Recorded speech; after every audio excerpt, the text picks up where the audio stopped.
Let's compare these two compounds reacting versus these two compounds reacting.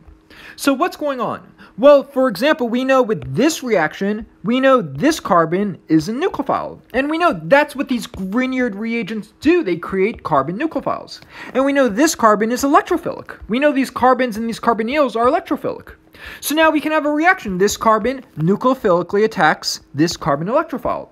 And when we do that, we form a bond. So that bond would be represented by this bond. And then when we do that, we push these pi electrons up onto this oxygen, and again, we would form this tetrahedral intermediate. However, what if we had this reaction? Well, again, it's the exact same idea. This carbon's a nucleophile, this carbon's an electrophile, so we have a reaction. We form a bond, and then we push these pi electrons up here, forming this tetrahedral intermediate.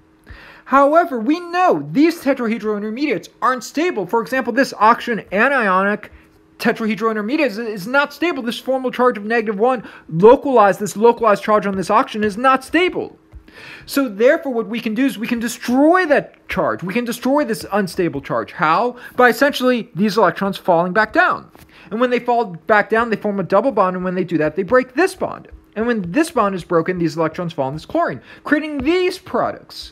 And now we've done it. Again, remember, this tetrahedral intermediate wasn't stable because we had this formal charge, this localized negative charge. However, when we go through this reaction, we create this compound. So again, we destroyed that unstable tetrahedral intermediate.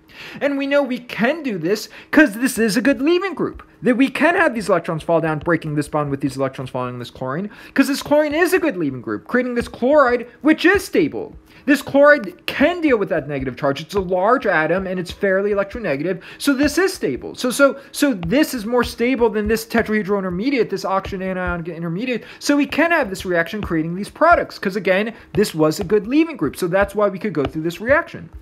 However, what happens with this tetrahedral intermediate?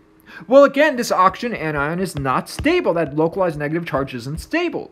So before, when we had this reaction, we could have these electrons fall down, forming that double bond. And when we do that, we would have to break one of these bonds. However, if these electrons were to fall down, forming that double bond, which bond would break? Would we break this bond, or this bond? Well, notice none of these are good leaving groups. These carbons aren't good leaving groups. If we were to break this bond, for example, with these electrons falling on this carbon, we would form that carbon anion, and that's not stable. So this isn't a good leaving group, this isn't a good leaving group, and this isn't a good leaving group. Breaking this bond with these electrons falling on this hydrogen, forming that hydride, that's incredibly unstable. So therefore, with this reaction, this tetrahedral intermediate, we're stuck. We're stuck with this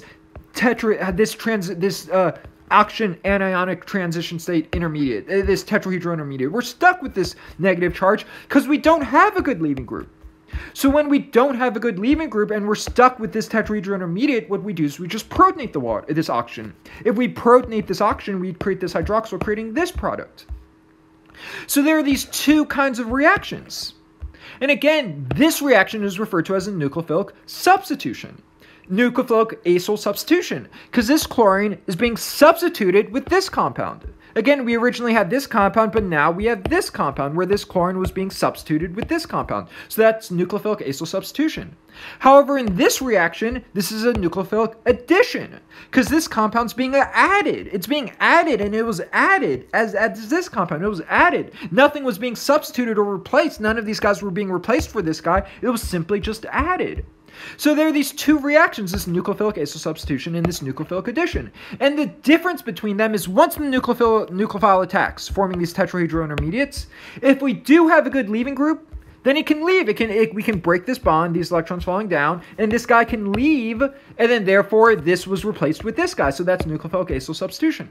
However, when the nucleophile attacks, forming this tetrahedral intermediate, and there's not a good leaving group, then we're stuck. We're stuck just simply adding this guy. And once this guy's added, we don't have a good leaving group, so we're stuck with this tetrahedral intermediate. So this guy just gets protonated. It gets protonated, creating this alcohol, going through this nucleophilic addition reaction.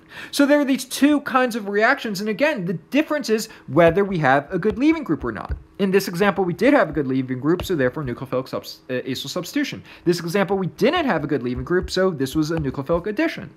And that's the difference between these reactions.